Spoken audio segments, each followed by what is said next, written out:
Antes de mais nada, muito boa noite a todos os presentes aqui, tá? Obrigado pela presença de todos, tá? E nós vamos começar mais um papo com ex-alunos do curso técnico de eletrônica. Hoje, nosso amigo Marcos Watson Neto de Oliveira, formado no curso técnico em 1989, não é isso, Watson? Ou 90? Não, formei em 92. 92. Você entrou em 88, 89. Isso. Isso. E atenção, o Watson fez curso técnico com o professor Péricles, tá? Só para vocês se contextualizarem. Não foi isso? Péricles está na minha turma, isso. Então, o Péricles foi da turma do Marcos Watson, tá? E o Watson tem uma grande folha profissional, um currículo muito grande. Atualmente ele é meu colega na Petrobras também. Estamos na mesma gerência de engenharia de sistemas de superfície, tá? Mas a gente já teve a felicidade de trabalhar em outros locais, como na Sete Rio. O Marcos Watson também é professor, seja na FATEC, seja no IATEC, que eu esqueço a sigla do IATEC, Instituto de Áudio, Técnica, bom, por aí vai. Lá onde ele é, a especialidade dele lá é na docência de acústica, tá? Na FATEC ele é professor de ciência da computação, tá? Que é a formação dele. Ele também tem uma tem pelo menos duas pós-graduações que eu sei. Uma em ensino EAD, tá? E a outra eu esqueci, Watson. Você pode complementar. Gerenciamento de projeto. Isso, obrigado, Watson. Tinha esquecido. Então ele tem duas pós-graduações e é o fundamental do currículo dele, ex-aluno do curso técnico de eletrônica, como eu já falei. Ele tem uma grande experiência em áudio, em acústica, em projetos de sonorização. Ele se envolve com isso desde a época dele de aluno. Então, o que eu vou fazer? Eu vou fechar a câmera aqui, a minha câmera. Eu vou fechar o meu áudio. Se vocês quiserem perguntar, fiquem à vontade. O Watson até incentiva, tá? Fiquem à vontade para participar, tá? E levantem a mão ou fale a qualquer momento, porque o objetivo aqui é o Watson trazer a experiência dele para todos nós, tá bom? Então eu vou fechar aqui a câmera. Watson, por favor, fique à vontade. Bom, boa noite. Muito legal estar aqui, de volta no Cefet, mesmo que virtualmente, né? O tio Milton já falou, desculpe, mas a gente chama de tio Milton desde a época de Sete Rio, não consigo mudar isso. Eu Risos, entrei, risos, risos, risos, risos. eu entrei no Cefet em 88 e eu vivenciei ali a eleição de 89. Eu meio que abandonei o Cefet para participar de eleição, então 89 foi um ano perdido, entre aspas, pelo menos do ponto de vista acadêmico, e aí eu me formei em 92. Bom, foi nesse período que o Péricles, a gente conviveu até, como colega de turma, né? A minha ida para o Cefet tem a ver com a minha trajetória depois profissional, mesmo que no início eu não percebesse dessa forma. Mas foi a música, a origem foi a música. E eu vou falar mais tarde sobre o IATEC, que é Instituto de Artes e Técnicas em Comunicação. É uma instituição fundada em final da década de 90, 99, pelo Solon do Vale, que foi egresso do Cefet, da Engenharia Operacional, bem conhecido pelo BIT, eram colegas, e pelo Pedruzzi, Carlos Roberto Pedruzzi, que é um grande amigo e sócio de projetos. E a ideia, e pelo Luiz Helênio, e a ideia era promover, né, o ensino do áudio, da acústica também, mas especialmente do áudio. E o IATEC acabou, a gente faz lives a cada 15 dias, ontem até foi o final de um ciclo, e éramos 6 pessoas, né? Pedruzzi comandando, mais outros 5 colegas, e a conclusão que a gente chegou é que todos começaram pela música, então eu acho que é legal falar por isso daí. E por causa da música, porque tocava guitarra, porque queria entender pedais, amplificadores, etc. E o mundo do áudio eu acabei indo para eletrônica. E foi uma trajetória bacana. Não foi fácil, mas foi muito interessante. E ainda na época de Cefet, é que comecei a enveredar pelo caminho do áudio e da acústica, já pensando de uma forma mais concreta. E a ideia hoje é eu poder compartilhar essa visão desse mundo de áudio e acústica, que eu trabalho também, né, além da Petrobras, com viés do gerenciamento de projetos. Então, foi uma coisa, trabalhar com projetos desde a época da Sete Rio, como o Milton falou. Em 95 eu entrei na Sete Rio e não muito tempo depois comecei a lidar com projetos participando de equipe, né? Naturalmente. Depois, sendo responsável por um determinado projeto. Eu acho que o ponto mais interessante da passagem lá, quando eu era supervisor de projetos, era foi o projeto de blocos semafóricos a LED, que a gente só usava lâmpada incandescente nos blocos semafóricos, e a gente mudou para LED. A gente passou a ter, né, aquele tempo médio entre falhas, o MTBF muito mais longo, necessidade de manutenção menor e, principalmente, o problema da visualização no corredor leste-oeste por causa do efeito fantasma, da incidência do sol. E foi uma oportunidade ímpar de entender o problema, verificar as soluções e poder especificar uma abordagem diferente e isso virar algo concreto. Então, isso tudo é projeto, né? E é isso que eu vou tentar passar para vocês, e os exemplos que eu vou usar são desse meio, né? É o áudio, é a sonorização, quando é o áudio aplicado a grandes espaços ou a necessidade de reforço sonoro, e a acústica, que é a minha especialidade dentro desse meio. Eu acabei enveredando por aí, e realmente eu acho apaixonante, né? Bom, eu vou compartilhar a tela aqui. Vocês fiquem à vontade para perguntar, interromper, enfim, fiquem à vontade para se manifestar. Então, a ideia, eu sou professor do IATEC, na disciplina de acústica, também com a parte de áudio fundamentos na educação à distância, no EAD, e sou professor da FAITEC, do curso técnico de informática do Instituto de Educação. E aí eu sou membro da SOBRAC, que é a Sociedade Brasileira de Acústica, e a AES, que é a Sociedade de Engenharia de Áudio, e sou certificado como profissional de gerenciamento de projeto, PMP, pelo PMI. Bom, aí eu tento resumir um pouquinho a minha vida, mas do ponto de vista de atuação profissional, eu acho que significante mesmo foi em 95, entrando na Sete Rio, depois uma rápida passagem no Iplan Rio, por pouquinho tempo mesmo, alguns meses, antes de ir para Petrobras, então na Sete Rio como técnico eletrônico, e depois na Petrobras como analista de sistemas, onde eu estou até agora.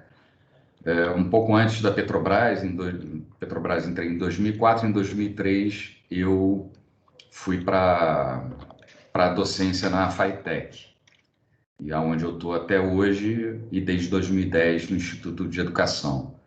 É importante falar que o Milton tem uma participação muito importante na minha vida, porque era uma pessoa que se preocupava bastante com a forma que eu atuava e como eu me organizava.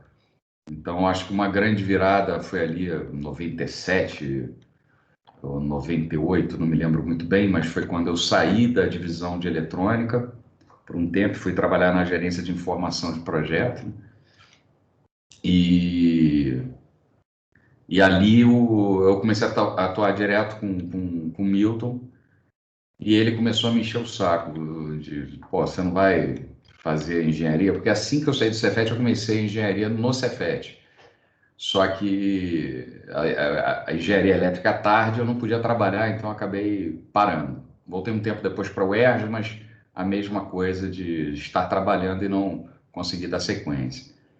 E aí eu só acabei voltando em 99. E em 2002 me formei, e aí logo em 2003 virei docente na FATEC, já tinha feito o concurso da Petrobras, que chamou depois. Então, assim, é importante a gente encontrar essas pessoas no caminho, nos direcionando para um lugar melhor, né?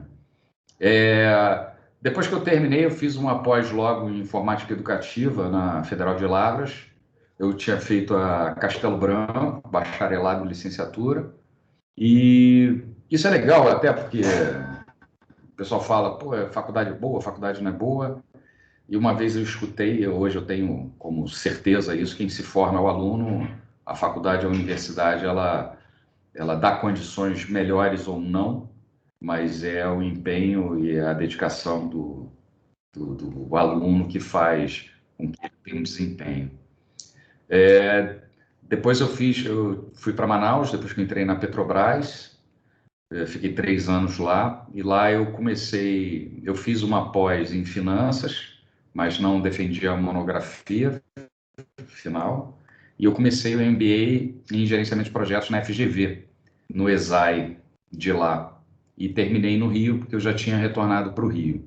Depois eu fiz uma na UF, que é o PGAD, pela Universidade Aberta, e era em implantação e gestão de educação à distância. Também não defendi o projeto final, e aí não é uma pós, mas eu cursei as disciplinas, é um curso de extensão. Então, desde 2003 eu estou na FATEC, aí está até errado, está desde 2005, e na FATEC, no Instituto de Educação, desde 2010, no curso de informática. Eu ainda passei rapidamente pela Lemos de Castro, até por indicação do Milton, e participei de uma pós-graduação na disciplina de conforto ambiental acústica. E eu tive o grande prazer de voltar ao Cefet de 2003 a 2005 como professor substituto. Então, eu fui ali para aquele campus ali atrás, né, do prédio principal, na informática, e fiquei ali no curso técnico e também no tecnólogo. E no IATEC, desde que eu me formei em 2002, eu participo das atividades, né? Então, enfim, isso é resumo de como o caminho foi e as coisas vão nos levando para dimensões diferentes. Bom, a agenda de hoje eu vou tentar compactar ao máximo, mas a gente vai fazer uma introdução da questão do projeto, o porquê projeto, vai falar especificamente do assunto projeto, o que define, o que é, vai fazer uma diferenciação entre projeto e atividade operacional, falar sobre o gerenciar projetos, o que significa, falar sobre o ciclo de vida do projeto, depois só a definição mesmo de programas e portfólio, mostrar quais são as principais associações, certificações que existem e qual a relevância disso, ferramentas principais que existem e a sua limitação, né? As ferramentas, embora de projeto, elas não abrangem todas as áreas de conhecimento. Isso daqui eu incluí, que é compartilhar um pouco daquilo que eu já vivenciei em projetos. São lições aprendidas de condução. E dá para vocês referências, que se vocês se interessarem pelos assuntos que a gente vai tratar aqui, dá 4 opções aí para aprofundar um pouquinho. Então, gerenciamento de projetos, assim, é muito mais antigo, mas nos últimos 20 anos, se a gente for colocar desse jeito, deixa eu só silenciar aqui que está... Nos últimos 20 anos, pelo menos, o assunto de gerenciamento de projetos ele está mais em evidência, né? E o motivo é que o índice de fracassos de projetos é grande, né? Mas também, cada vez mais, a complexidade de lidar com projetos, ela aumenta.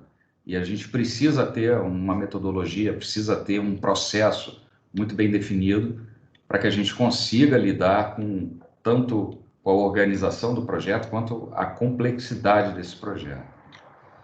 Essa é uma pesquisa, eu vou mostrar de 2009 a 2019, mas o Standish Group, ele faz para a área de tecnologia, entenda por aqui, basicamente, indústria, empresas de TI, né? Então, a pesquisa você tem sucesso, e o sucesso significa você fechou o projeto no prazo, você fechou o projeto no orçamento original e com a qualidade requerida. Então, que tenha fechado no prazo, no custo e entregando aquilo a que se propõe é apenas 32% em 2009.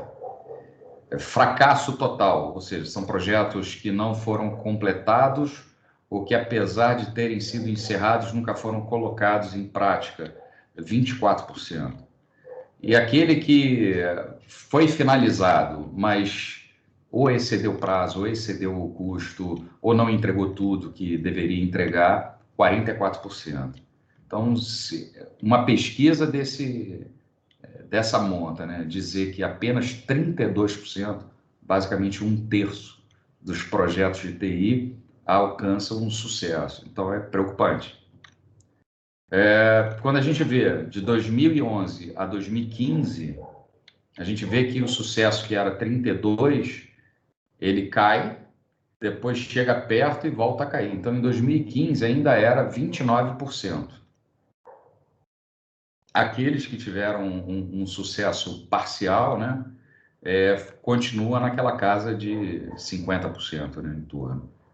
E aqueles que tiveram fracasso total mantêm a mesma média. Em 2019, que é o último relatório que tem, relatório de caos, o sucesso foi apenas 16,2%. Então, 10 anos depois daquele primeiro, aqueles que alcançaram sucesso representam uma fração em 2009 daquilo que a gente tinha, né? Em 2009, as principais causas de fracasso estão relacionadas, primeiro, né? Reparem nisso aí, 13%, requisitos incompletos. Eu não consegui avaliar completamente o trabalho que precisava ser feito. Falta de envolvimento do usuário, 12%.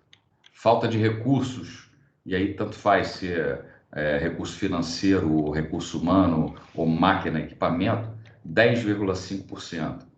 E aí vai caindo até fechar o todo. Em 2019, continuou sendo requisitos incompletos 13%, falta de participação dos usuários 12%, e falta de recursos não mais 10,5%, mais 11%. Então, assim, em 10 anos, a gente piorou na efetividade dos projetos e a gente não mudou as causas de problema.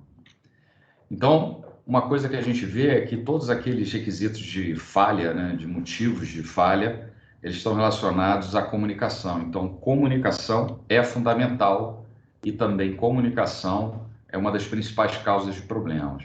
Então, o aspecto principal para alguém que vai trabalhar num projeto, seja participando da equipe, seja liderando uma equipe, se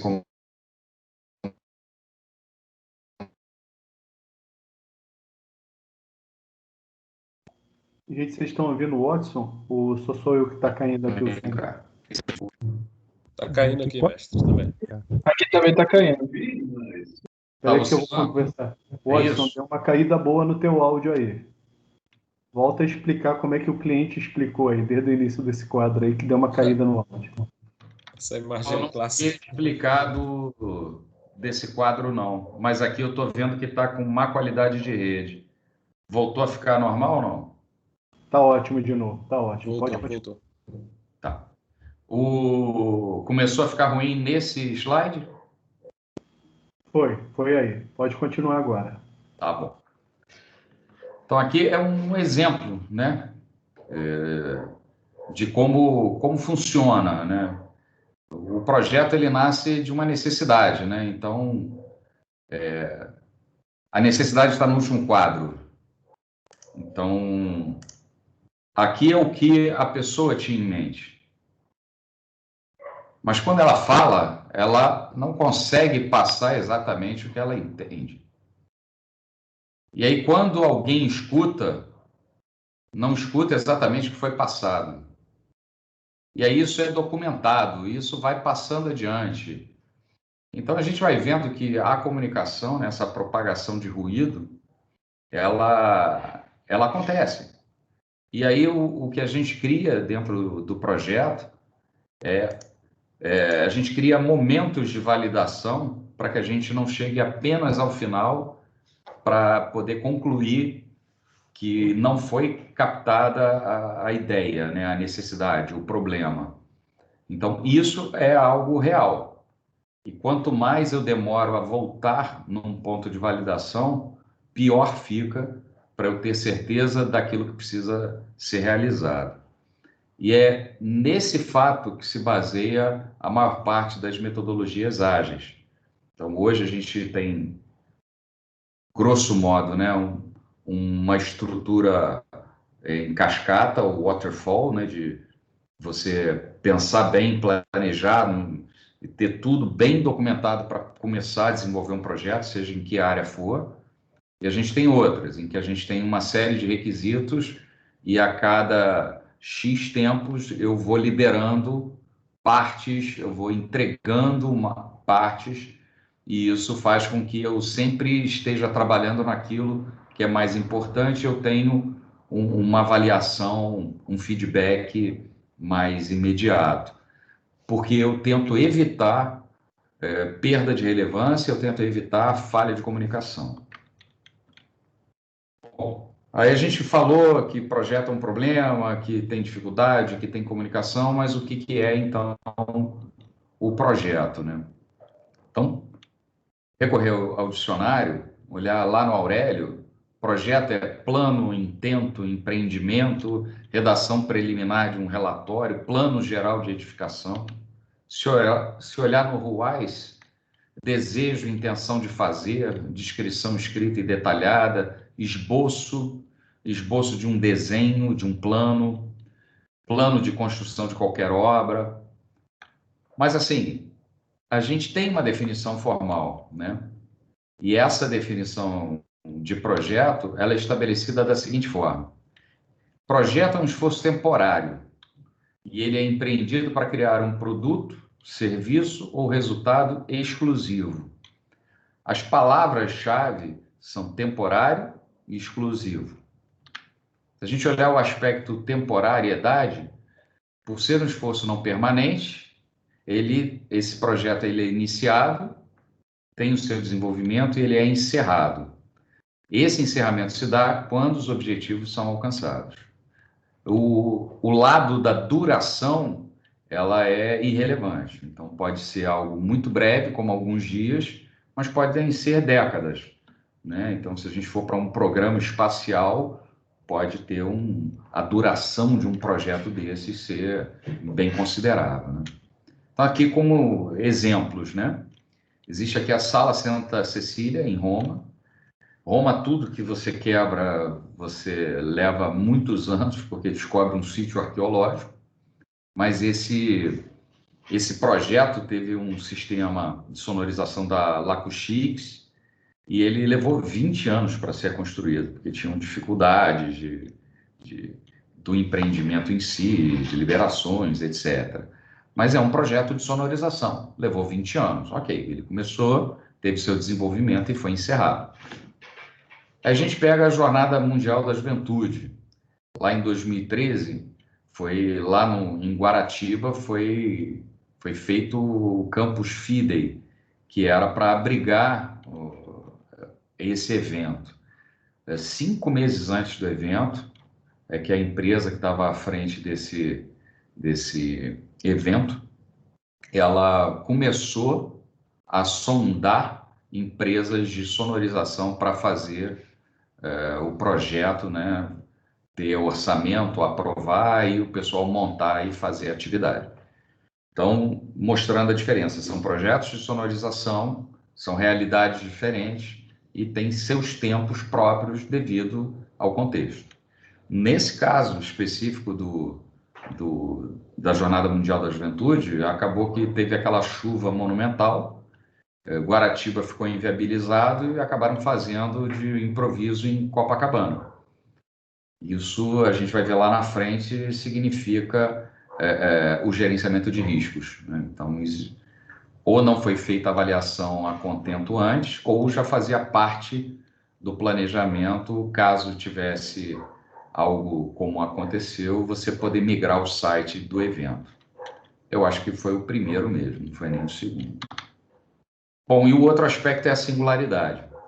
Então, cada projeto ele entrega algo único, exclusivo, né? Eu posso ter semelhanças entre projetos, posso ter repetição de características, de objetivos, mas até em função do tempo em que ele acontece, ele é algo único.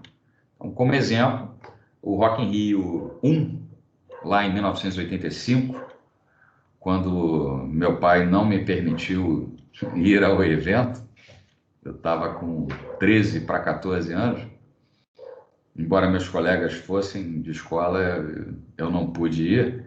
Foi no mesmo lugar em que, tempos depois, em 2001, houve o Rock in Rio 3. Então, você vê, apesar das características serem bem similares, né? Festival de música, com estrutura para receber gente, para alimentação, para banheiro,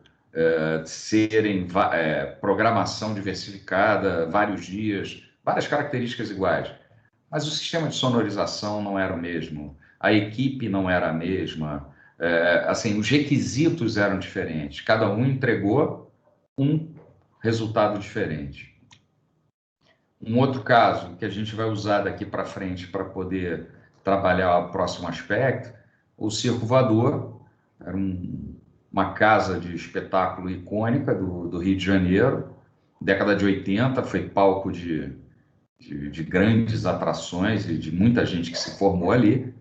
Ele acabou fechando, depois reabriu e precisou, lá em 2013, mudar seu rider de som, mudar seu setup, né? Mudar o conjunto de equipamentos, mudar seu sistema para que ele fosse modernizado.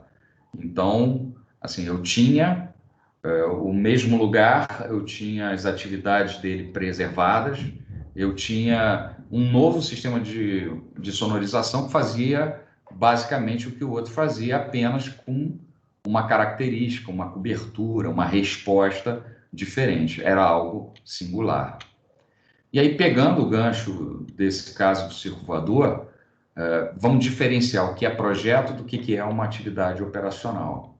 Então, se a gente falar fora do mundo do áudio, se a gente falar de um carro, um novo carro, conceber um novo carro, ter um projeto de um novo carro, planos de fabricação, isso é um projeto. Na hora que ele entra na linha de fabricação e eu tenho a repetição, eu tenho um carro, 2 carros, 3 carros, isso já não é mais o projeto.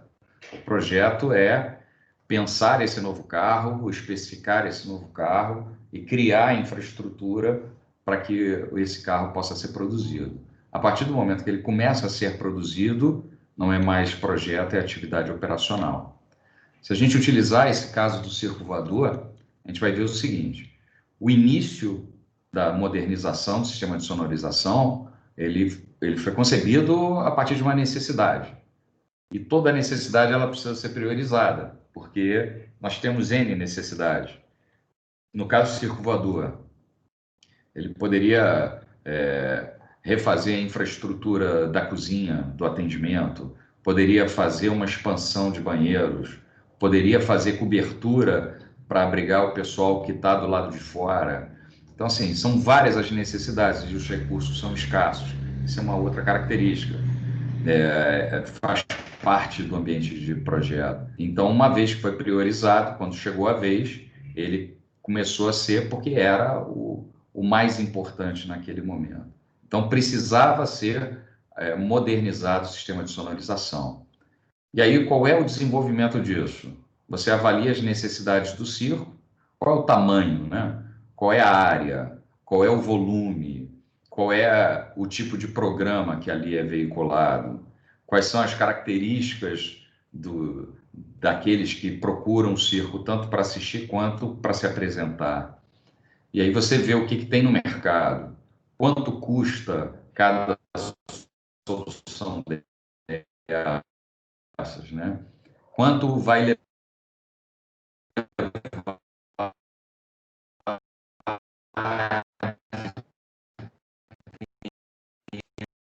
Deu uma caída aqui, Watson. que as coisas sejam implementadas, até que você faz e você encerra. Para encerrar, eu tenho que atingir os objetivos. Caiu? Tá, Milton? Melhorou agora de novo, deu uma caidinha aí no meio, Watson. Mas é essa estabilidade típica de rede mesmo. Cara, eu acabei até, tô trocando aqui provedor em casa, porque tá esquisito. Se cair de novo, eu vou tentar rotear pelo celular, tá bom? Aí você me avisa.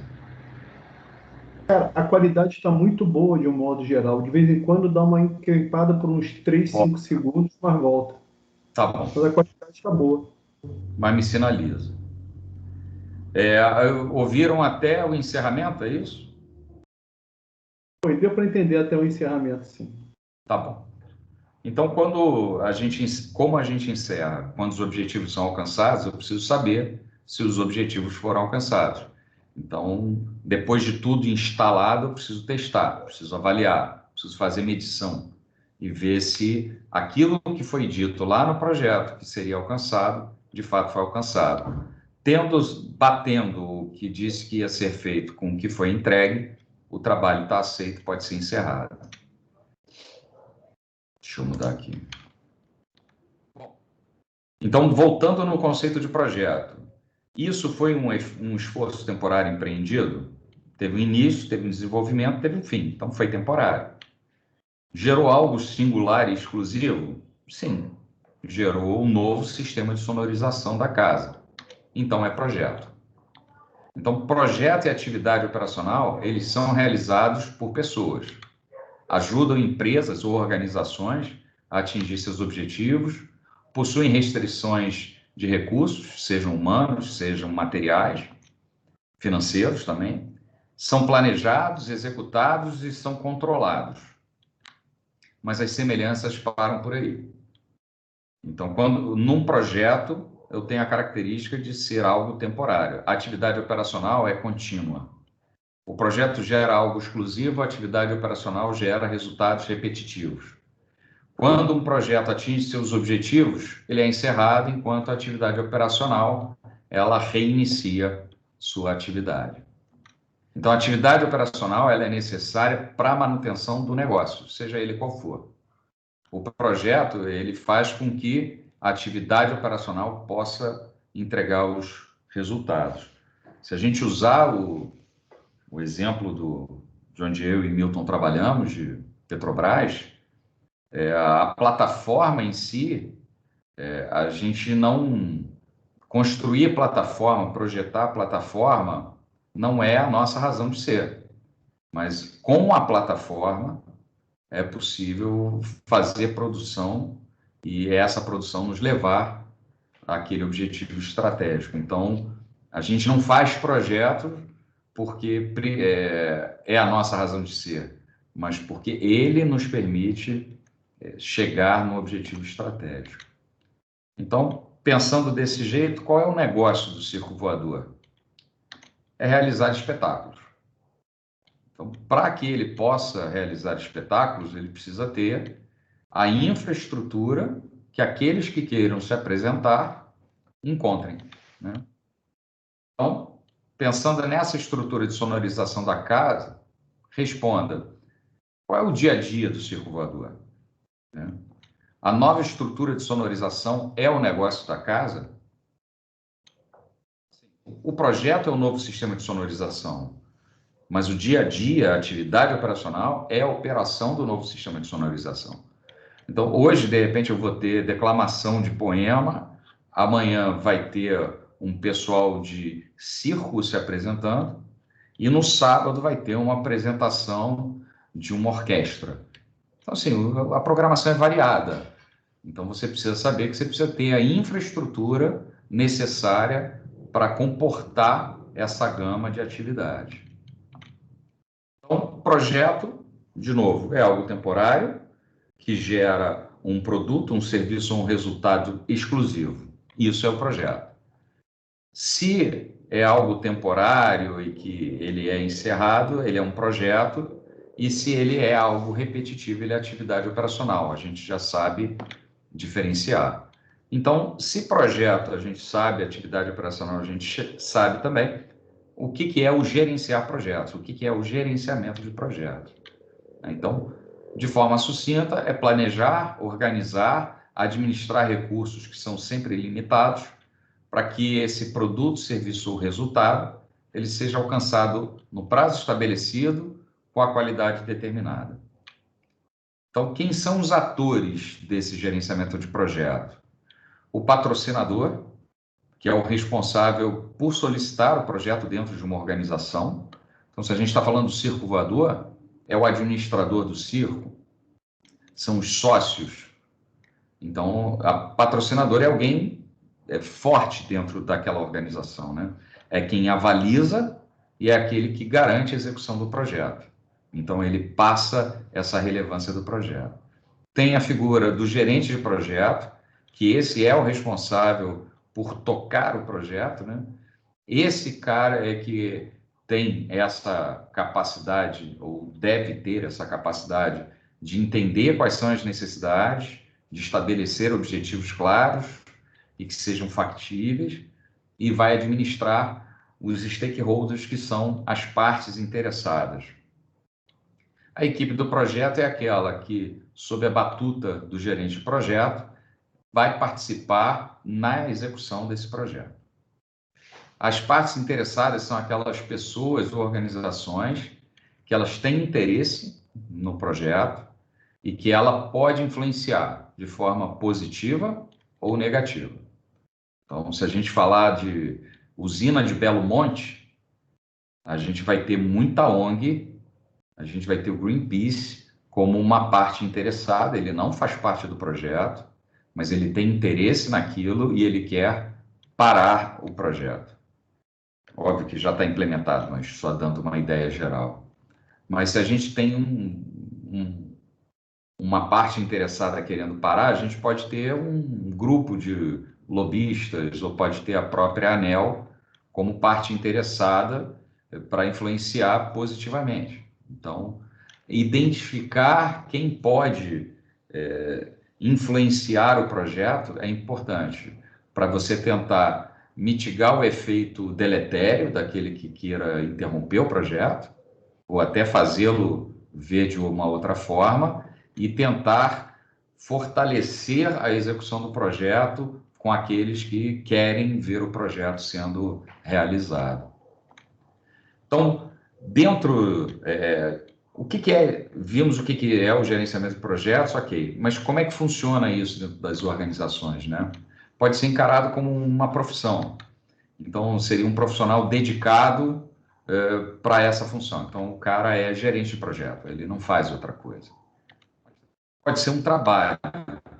Então, eu sou analista de sistemas e eu também sou um gerente de projeto para uma determinada empreitada que está sendo realizada dentro da empresa. Então, eu não sou apenas o gerente de projeto, mas eu faço também esse papel.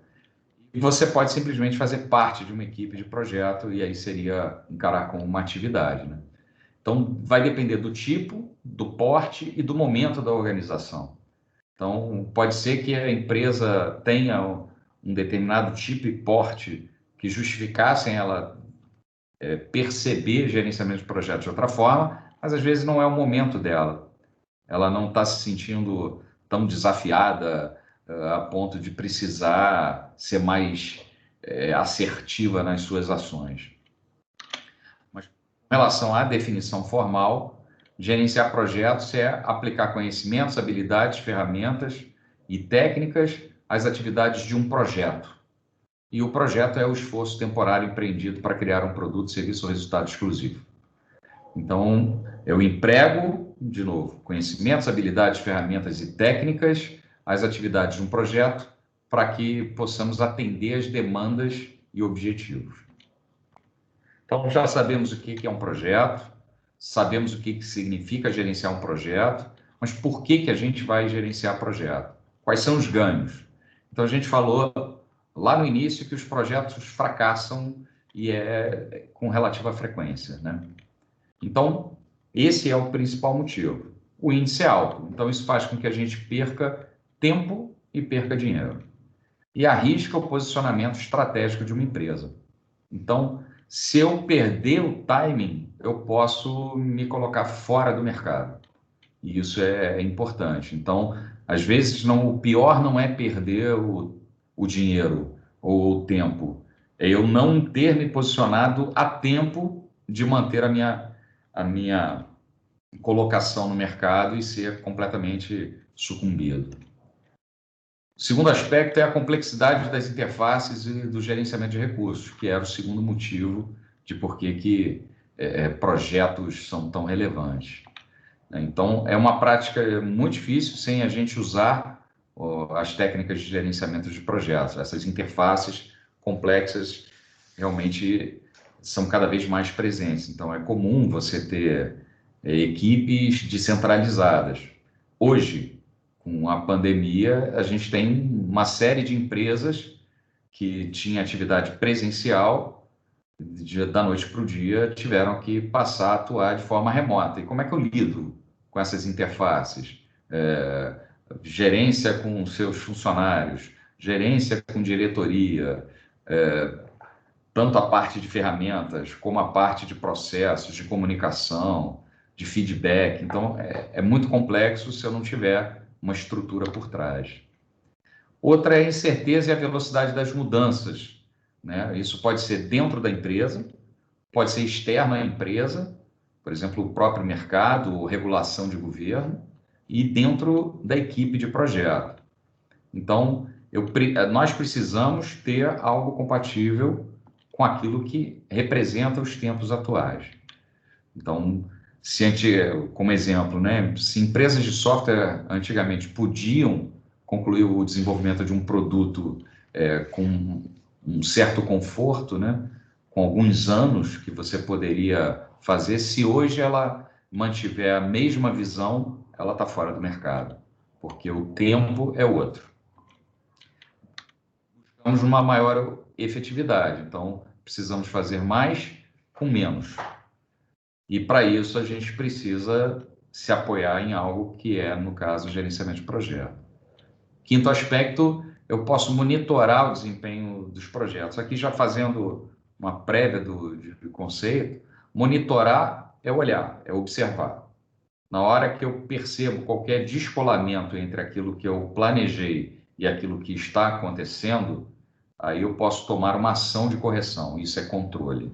Então, monitoramento e controle. Monitorar é algo que eu só verifico. Controle é quando eu aplico uma ação para fazer com que eu tenha um resultado diferente daquele que o monitoramento está me mostrando que é a tendência. Então, se eu monitoro um desempenho, se eu verifico, se eu meço o projeto, eu posso garantir que ele está alinhado com os interesses da empresa. Ainda faz sentido. Eu posso encerrar aquilo que não faz mais sentido manter. E eu posso também encerrar aqueles que não representam mais as condições iniciais. Então, como exemplo, se a gente tivesse um projeto que é criar um podcast para a Copa do Mundo 2018 e que esse ainda tivesse sendo executado, eu sei que é um exemplo esdrúxulo, nós poderíamos encerrar imediatamente. Não vai ter ganho nenhum, não tem benefício nenhum. Não, mas já gastamos não sei quanto aqui de dinheiro nisso. Não importa. A decisão, isso até a análise financeira ela faz isso, não importa quanto você já gastou. Hoje, quanto você precisa gastar ainda frente àquilo que você vai receber se continuar. E se essa conta não bater, o melhor é parar. E esse é o conceito de custo afundado, sunk cost. Então, se hoje eu tiver que colocar mais R$ 1.000 para terminar algo que vai me render 800, não faz sentido. O fato de eu já ter gasto mais antes é menos relevante, né, para o aspecto de projeto. O sexto, eu posso criar métricas, inclusive internacionais, para poder me comparar. Então, eu posso ver o projeto como está, e eu vejo ele apenas com ele.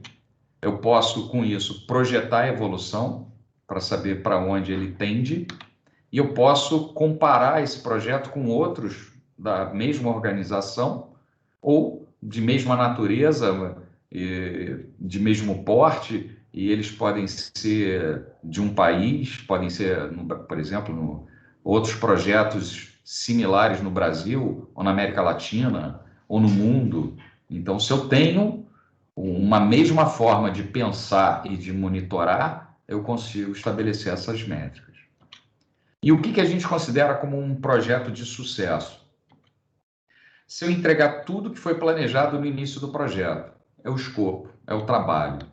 Se eu entregar tudo que foi acordado, isso é o prazo, no tempo que foi acordado, isso é o prazo. Se eu entregar tudo dentro daquilo que eu disse que ia custar. Se eu entregar com as características e especificações que foram acordadas, é o aspecto da qualidade. Se eu alcançar os objetivos, metas e resultados planejados. Ou se eu atingir as expectativas de todos os envolvidos, as partes interessadas, que são os stakeholders. Isso é utópico. Eu não tenho como fazer isso, não existe isso. Projeto por excelência muda, essa é a primeira regra de projeto, e não vai conseguir entregar tudo que seria o ideal. Porque se ele muda... É isso que eu ia falar, o tripé. Muito bom, Marcos, é isso aí mesmo. E aí não entrega porque o cobertor é curto. Se eu puxar para um lado, eu deixo o outro descoberto, né? Então, a gente tem a tripla restrição. Então, eu tenho os 4 pilares principais, que são prazo, custo, escopo e qualidade. Se eu quiser entregar num prazo menor, isso significa que talvez eu precise de mais gente, vai custar mais. Ou significa que talvez eu possa entregar com menos, com um escopo menor. Aí eu consigo fazer mais rapidamente. Então, antigamente a gente chamava de relação de engenharia, né, Milton? Então, na hora que eu puxo de um lado, outro deixo de atender. Aí vem aquele perfeccionista que quer com o máximo de qualidade. Só que é o seguinte, o máximo da qualidade, o custo dispara, tá? E o prazo também não é exíguo. Vai levar os 20 anos lá da capela, lá no Santa Cecília, lá em Roma. É muito complicado, gente, você ter o prazo, o custo e qualidade no máximo. Ah, então vai entregar sem qualidade. Não. O grande gestor de projeto é o maestro que compatibiliza todos isso aí. O escopo com o prazo, com o custo e com a qualidade. Esse é o maestro, o grande gestor de projetos. E eu ia falar, gente, depois a galera que tem LinkedIn, vai lá no emprego e digita gerente de projetos, tá? E assim, isso é importante que você falou, realmente o gerente de projetos que tem que garantir o melhor equilíbrio, e o gerente de projetos que tem que garantir que todos tenham a plena noção daquilo que está acontecendo e concordem com o caminho que as coisas, para aquele caminho para qual estão se encaminhando, né? Então, é importante deixar ciente. Então, aqui significa o seguinte, se todo projeto muda e cada mudança vai afetar esses 4 aspectos, significa que eu não vou conseguir entregar aquilo que é o ideal. Mas o ideal continua sendo o nosso horizonte. E aí, pensando o projeto em si, a gente tem vamos falar um pouquinho sobre o ciclo de vida do projeto. Então, o projeto ele tem aqui esse nível de custos e pessoal, a gente pode chamar também de energia, né? Então, a gente tem alguma energia ali no início do projeto, depois tem a parte de organização e preparação, no eixo ali horizontal a gente tem principais documentos ou principais marcos de um projeto. Depois a gente tem o grosso da energia colocado durante a execução do trabalho em si. E vai chegar um momento em que eu faço todas as entregas e começo um trabalho de encerramento. Começo a fazer as verificações, as avaliações e até encerramentos contratuais, etc., para poder fechar um projeto. Então, se a gente trouxer para a realidade de um projeto qualquer, mas que a gente poderia aqui falar de um projeto acústico, por exemplo, todo projeto ele nasce de uma necessidade, né? Então, primeira coisa é identificar uma necessidade. Eu preciso tornar uma sala, hoje é um quarto, desculpe o barulho de moto aqui, ainda bem que não é de manhã, senão ia ter o carro do ovo, menos mal. Mas se eu tiver um quarto que eu quero transformar num home studio, isso é uma necessidade. Se eu tiver um estúdio acontecendo e agora eu mudei o tipo de gravação que eu faço, que gera mais pressão sonora, e isso está incomodando o vizinho, isso é uma necessidade. Então, a partir dessa necessidade, essa pessoa que tem a necessidade, ela vai ao mercado, ela vai fazer negociação. Quem faz isso? Quem é projetista? Quem é consultor dessa área? Então, começam as negociações.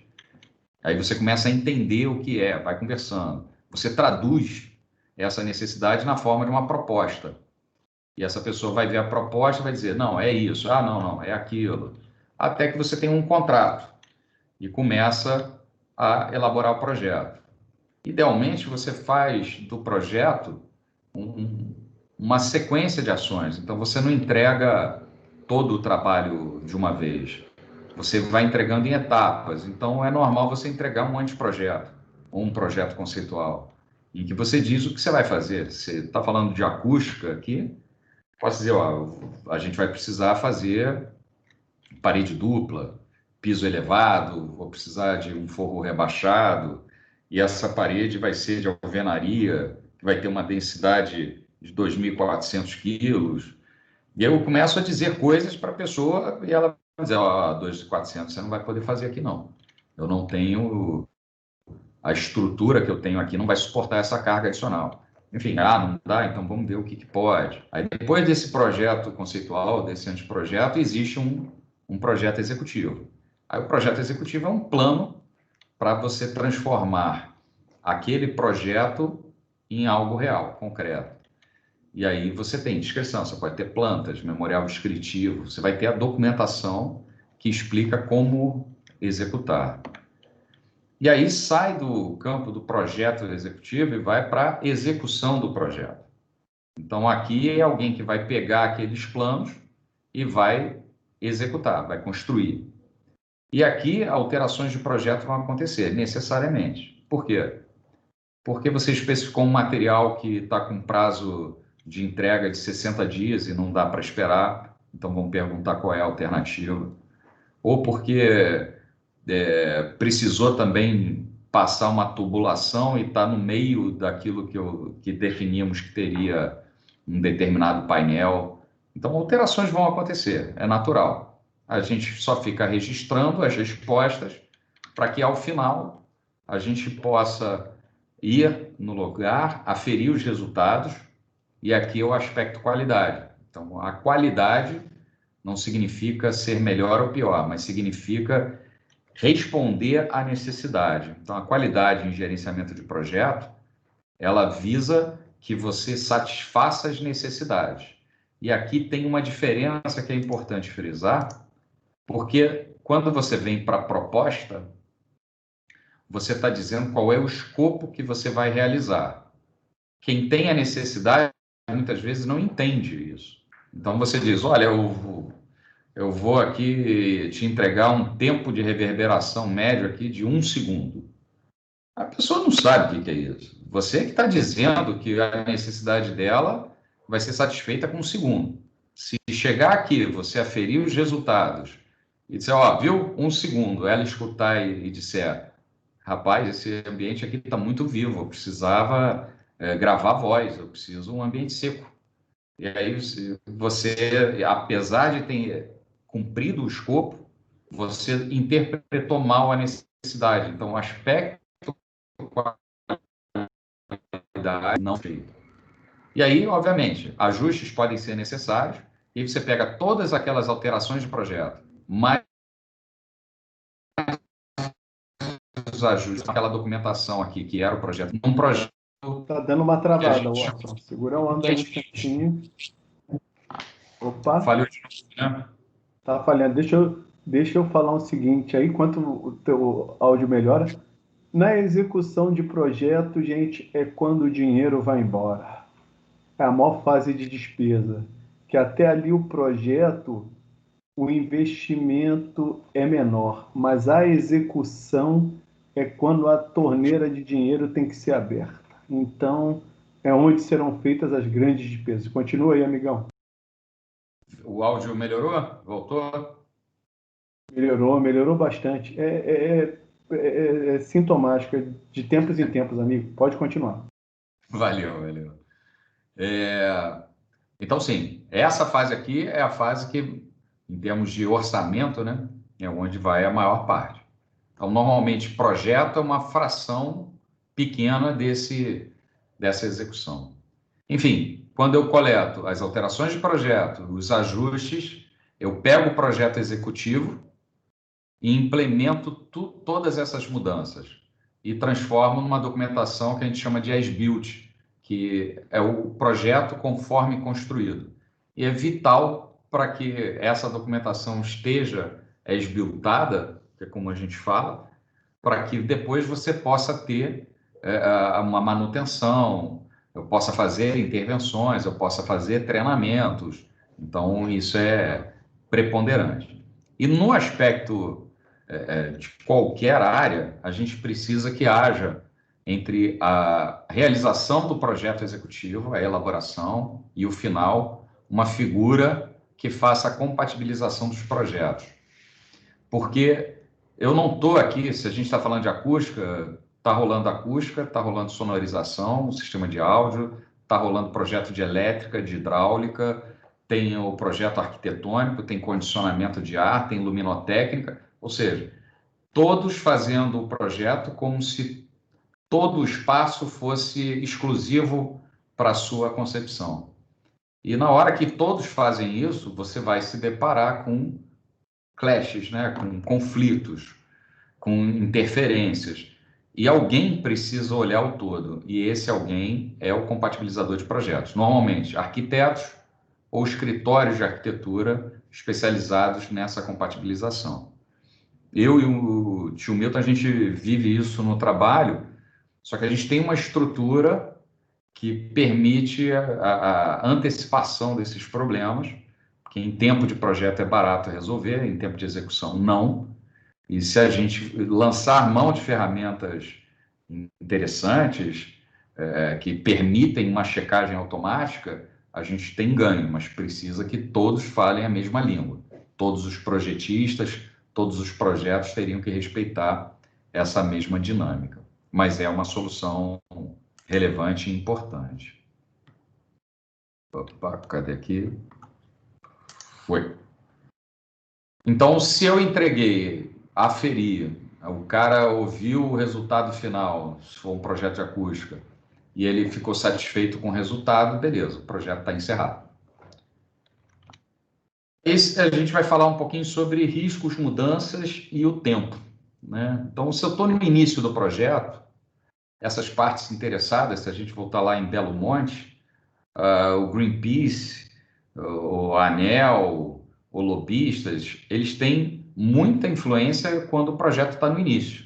Ele pode influenciar até o próprio escopo do projeto. E conforme o tempo vai passando, essa influência dessas pessoas, ela cai.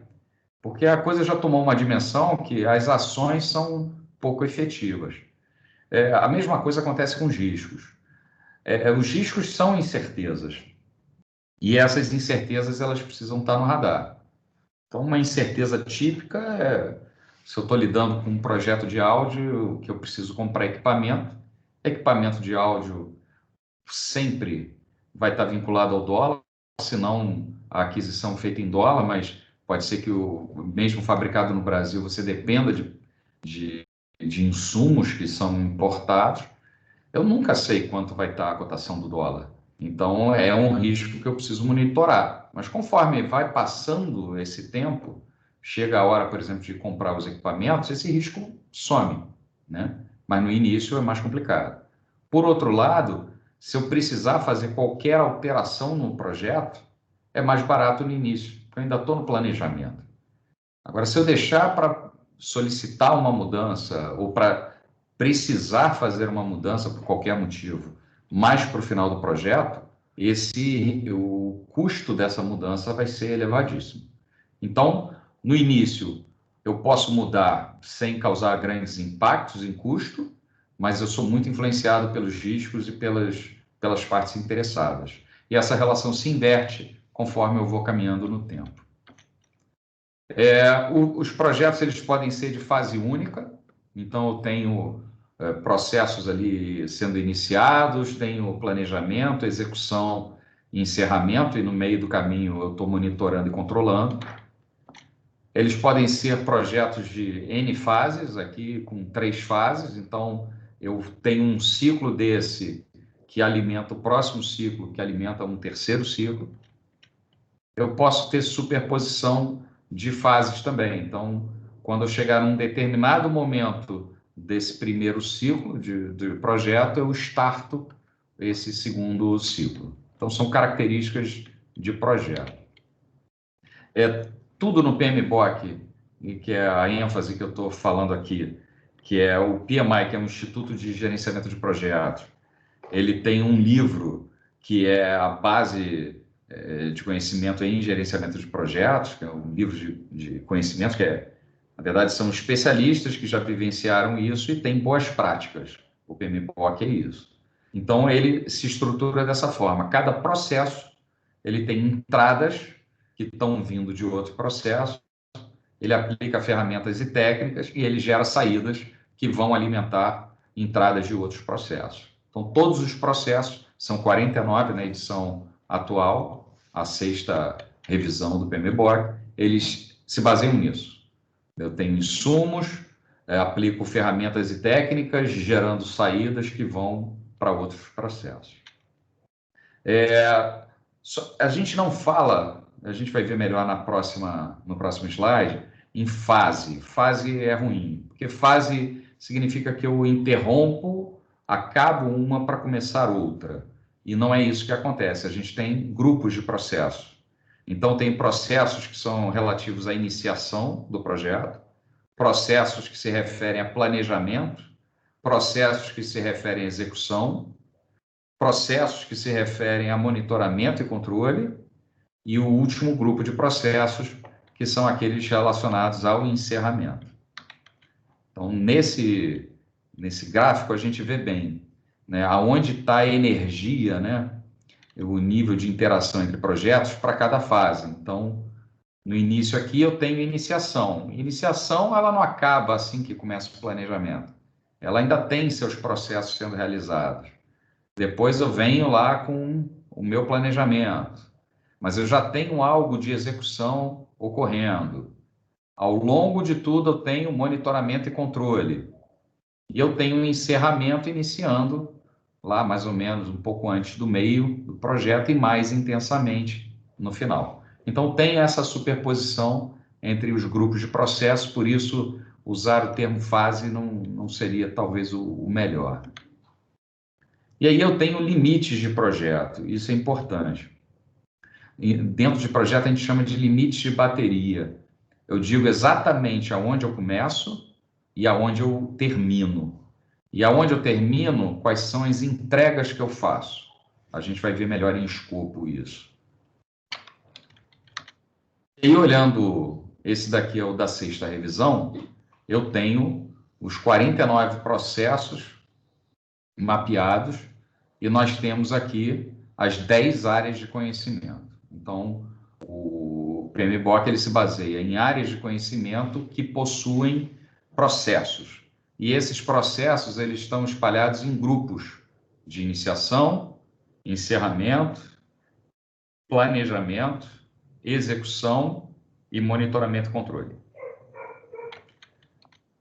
E, já que a gente falou em áreas de conhecimento, então a gente tem escopo, que é o trabalho que vai ser realizado, a gente tem o tempo, que é o prazo, a gente tem o custo, que é o orçamento que vai ser executado, nós temos a qualidade, que são as características que resolvem a necessidade original, temos os riscos, que são as incertezas do projeto, e essas incertezas elas podem ser positivas ou negativas, então ganhar na loto é um risco positivo. Só que, normalmente, o risco positivo nós damos o nome de oportunidade. Então, riscos a gente vai encontrar mais quando eles têm esse comportamento negativo. Temos as comunicações, que é quem são, com quem eu me relaciono, de que forma eu me relaciono, com que periodicidade eu me relaciono, de que forma eu me relaciono. Então, as comunicações estabelecem todos esses critérios. Eu tenho a área de conhecimento que lida com recursos. Esses recursos, antigamente, até a 5ª edição, eram recursos humanos. Depois, na 6ª edição, passaram a ser os recursos. Aquisições, tudo que eu precise trazer para dentro do projeto. Pode ser um contrato, compra de computador, um contrato de serviço, qualquer coisa que eu precise trazer de fora da equipe. A integração é aquele que faz a costura entre todas as áreas de conhecimento e fazem que o projeto, né, e seu plano de gerenciamento de projeto tenham uma coesão, tenha uma característica de consistência. E na 5ª revisão do PMBOK, da 4ª para a 5ª, aquilo que estava dentro de comunicações, devido à sua relevância e ao seu impacto no sucesso de um projeto, virou uma área de conhecimento, que é justamente de stakeholders, que são as partes interessadas. Isso aconteceu lá, uma mudança significativa. Então, olhando para escopo. Escopo é, olhando para o dicionário, alvo, mira, intuito, intenção. Então, no escopo, a gente trata dos processos necessários para assegurar que o projeto inclui todo o trabalho requerido e apenas o necessário. Aqui é o que se fala em gerenciamento de projeto de não dourar a pílula. Então, eu não entrego nada além. Não, eu vou aproveitar e eu também faço, não. Não se faz nada. A gente só atende à necessidade. Então, aqui detalhamos o quê? O que faremos e, também importante, o que não faremos.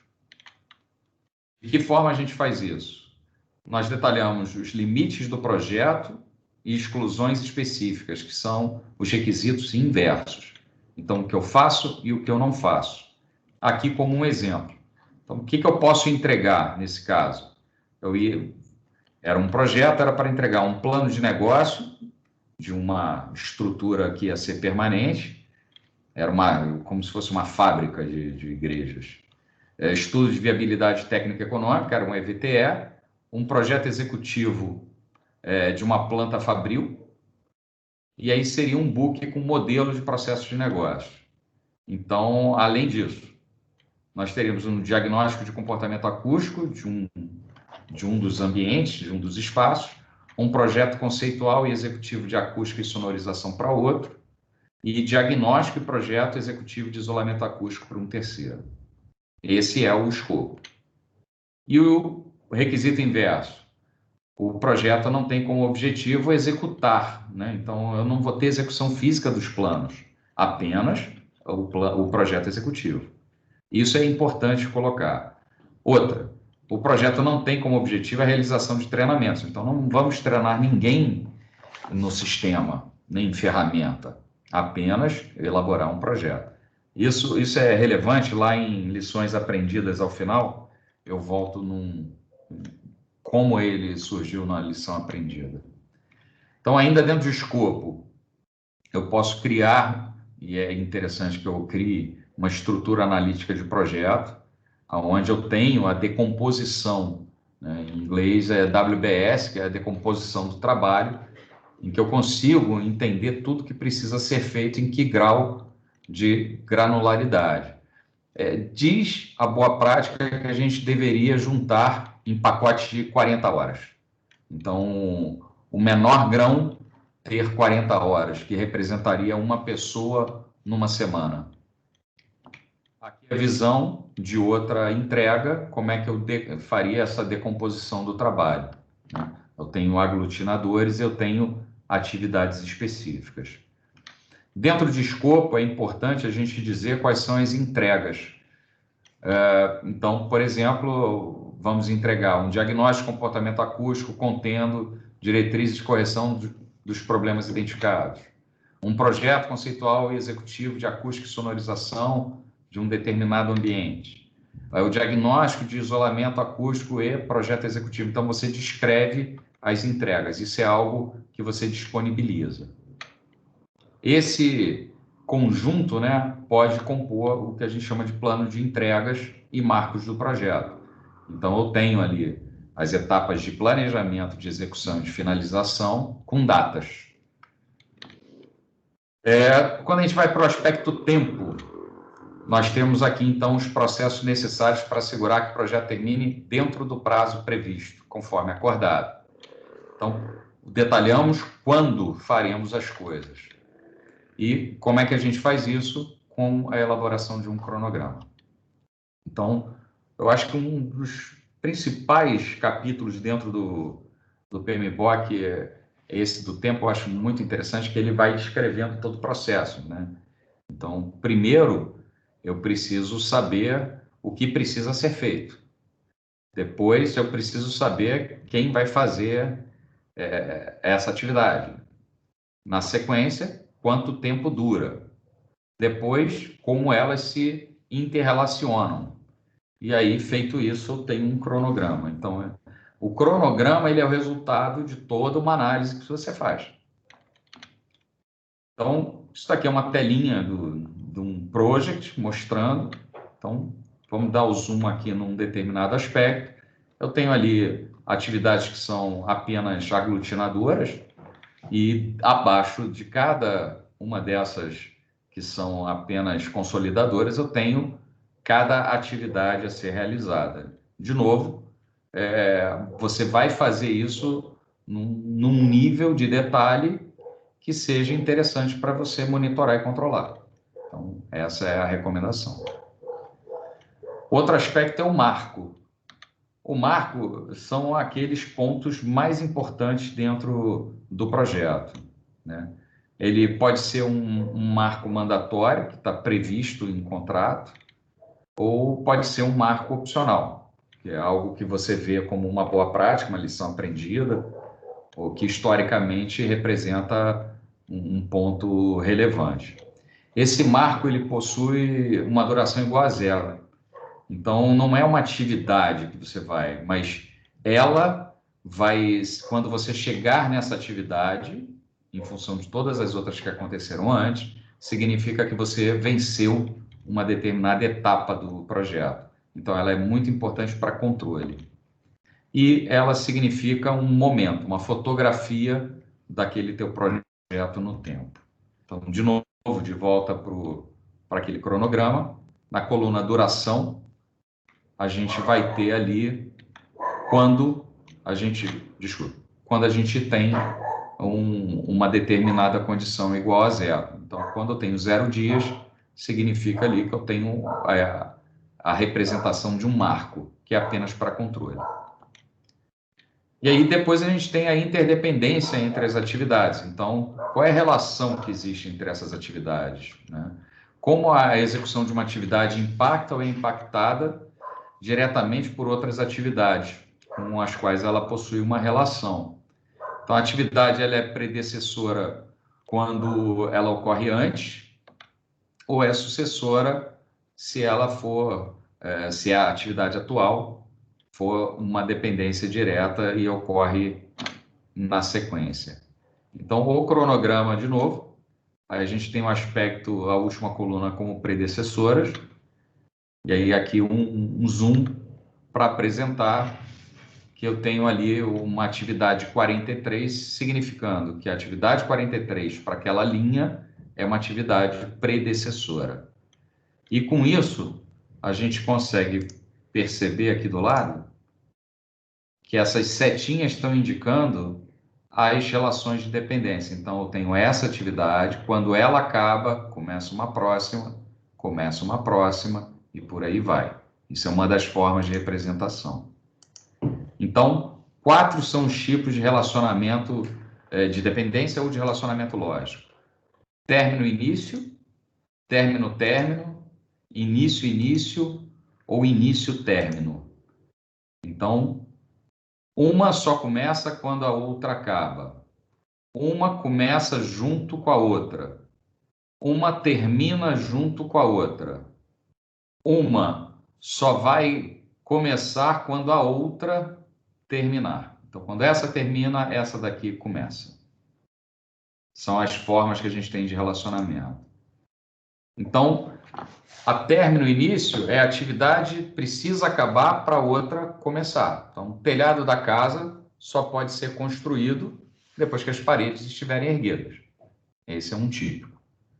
A término, as duas devem acabar juntas, né?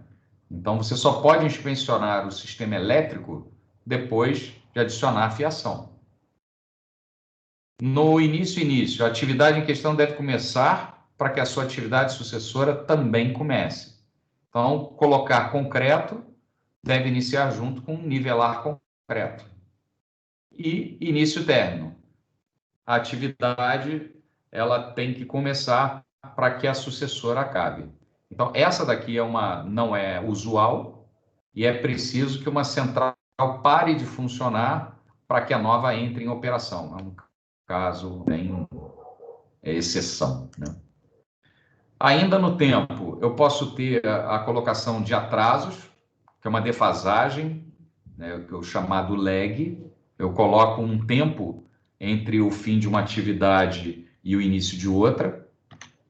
Então, a atividade de compra de monitores de um estúdio é sucedida pelo teste desses monitores. Entretanto, o fornecedor leva 4 dias úteis para entregar o equipamento. Então, isso faz com que os testes só possam ocorrer depois desse período. Então, se eu tenho lá a compra do estúdio, né, a compra do monitor para o estúdio e o teste, a gente precisa esperar 4 dias, né? Então, eu compro, aguardo a entrega e aí eu posso testar. Então, quando eu tenho o término de uma atividade e aí um espaço e início de outra, visualmente, no gráfico de Gantt, a gente percebe, é o nome desse gráfico, gráfico de Gantt, a gente percebe que é um lag que está colocado ali. Da mesma forma que a gente tem o a mais, a gente tem o a menos, que é a antecipação, que é o lead. Então, a atividade de troca do cabeamento pode ser iniciada um dia antes do término da atividade de teste dos monitores. Então, todas as duas atividades elas vão se encerrar no mesmo momento. Então, aqui é o contrário, a gente tem um lead, é o -1, enquanto na outra eu teria um mais, que era do lag. E aqui a representação é que eu tenho a seta vindo, elas terminando juntas, mas eu tenho um início um pouco antes do final da outra. E a gente tem os recursos. Então, eu preciso saber quem vai fazer a atividade. Isso é importante muitas vezes até para saber, tem gente que poderia fazer aquela atividade em um dia, outra vai fazer em um dia e meio, outra vai fazer em 3 dias, dependendo do grau de experiência e do próprio rendimento de cada um. Então, é importante saber os recursos que vão ser executados. Uma das formas de visualizar, dentro do Project, por exemplo, é você ter uma relação por recurso. Então, tenho para o Watson aqui, cabe essas duas atividades.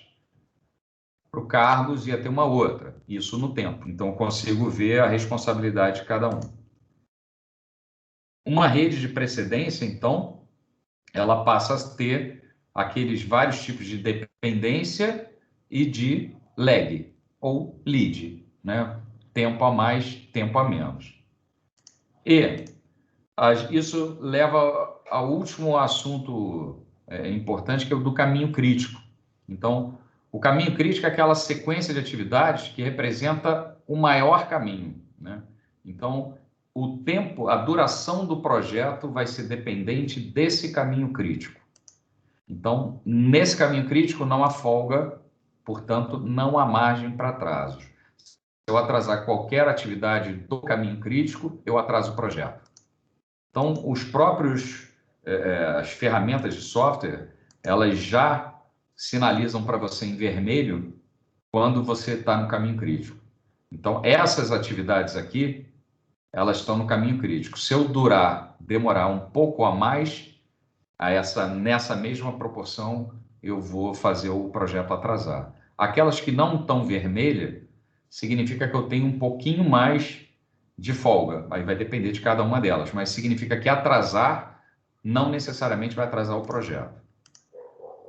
A gente vai ver que tem outras questões relacionadas a riscos que podem me levar a ter um atraso e não ser pelo caminho crítico, mas, via de regra, a gente se preocupa bastante com o caminho crítico. Aqui, de novo, é uma outra visualização no gráfico de Gantt, mas pintado de vermelho aquilo que é caminho crítico. Então, as atividades em azul têm alguma folga que não levam o projeto a atrasar, mas as que estão assinaladas em vermelho, essas não tem jeito. Se eu atrasar, eu atraso o projeto. No aspecto custo, eu quero que aquilo que foi aprovado, o orçamento aprovado, seja cumprido. E em empresas é importante que eu não gaste nem a mais, nem a menos. Se eu gastar menos, significa que eu reservei, né, dinheiro e que deixou de ser usado em outro lugar, em outra oportunidade, e que não foi usado. Então, também não é bom. É preciso que eu saiba pedir exatamente o que vai ser necessário para um projeto. Esses são os desafios do gerenciamento de projeto. Faz parte do dia a dia. E aqui a gente precisa detalhar quanto custará, mas também é importante quando deverá haver um desembolso. E aí, como é que a gente faz isso? Por meio de um orçamento e por meio de um cronograma de desembolso. Então, o orçamento, eu vou listar tudo que vai precisar ser adquirido, tudo que vai consumir mesmo recurso humano, e isso vai ter um valor unitário, uma quantidade, eu vou ter um subtotal por linha e eu vou ter um total por projeto. Só que eu posso ter esse mesmo orçamento no tempo. Eu preciso desse dinheiro todo de uma vez só? Ah, não. Em janeiro eu vou precisar de X, em fevereiro de Y, em março de Z e por aí vai. Então, quando eu coloco isso no tempo, eu acabo gerando um cronograma de desembolso. Então, você já sabe quanto você vai gastar por mês. Então, ó, na hora de começar a execução, você vai precisar gastar um determinado valor em janeiro, outro em fevereiro, outro em março. Eu posso dizer com o quê, né? Então, são visões, mas é importante saber não só quanto custa, mas quando cada desembolso vai precisar ser realizado. Esses eram os 3 pilares mais importantes, eu precisei simplificar para a gente chegar ao final, né? Então, agora a gente se encaminha para o final. E aí, falar rapidamente aqui de programas e portfólio, só para dizer o que são, né? Então, programas são conjuntos de projetos, mas também podem ser de projetos e atividades operacionais, mas que elas juntas geram um valor único, que eu não conseguiria com cada projeto ou cada atividade de maneira isolada. E eles têm um gerenciamento e uma coordenação integrada. Então, acho que o exemplo mais fácil de perceber é o PAC, né? Aquele Programa de Aceleração do Crescimento. Você tinha uma série de ações dentro dele, mas para gerar esse crescimento, que é o objetivo, eu precisava que tivessem acontecendo, eu não conseguiria gerar o crescimento. Isso era o que se pretendia, claro, mas como concepção de programa, esse começou a falhar, né? Falhou Falhando? muito pouco, mas vamos lá que a gente já deu o nosso tempo aí, você já foi bem objetivo, né? Falhou Tá um bom. pouquinho, mas já voltou. Beleza, vamos embora. E portfólio é um conjunto de projetos e programas que garante o objetivo estratégico de uma organização. Então, enquanto programa é para gerar um resultado, aqui no portfólio eu estou objetivando a sobrevivência e o posicionamento de uma organização. Por exemplo, Petrobras hoje em dia você vai ter na ordem de 90%, mais de 90%, como algumas majors, do seu portfólio focados em exploração e produção. E em fatias menores em outros segmentos. Por quê? Porque ela se posicionou de uma determinada forma e para ela chegar nesse posicionamento, ela precisa lançar mão de um determinado portfólio, que vão gerar valores que a levem para lá. Então, portfólio é isso, é uma visão mais ampla, e aqui a gente está falando de empresas mais robustas, né? Falar rapidamente de associações e certificações. Então, as associações elas podem visar difusão de conhecimento e também reconhecimento profissional. Acho que a principal delas é o PMI. PMI completou 50 anos ano passado. Ela está praticamente tudo que é país no mundo, e ela tem uma publicação que é o PMBOK, que eu comentei rapidamente. Ele já está na 6ª edição. E ele é um conjunto de boas práticas, né? Resumindo bastante.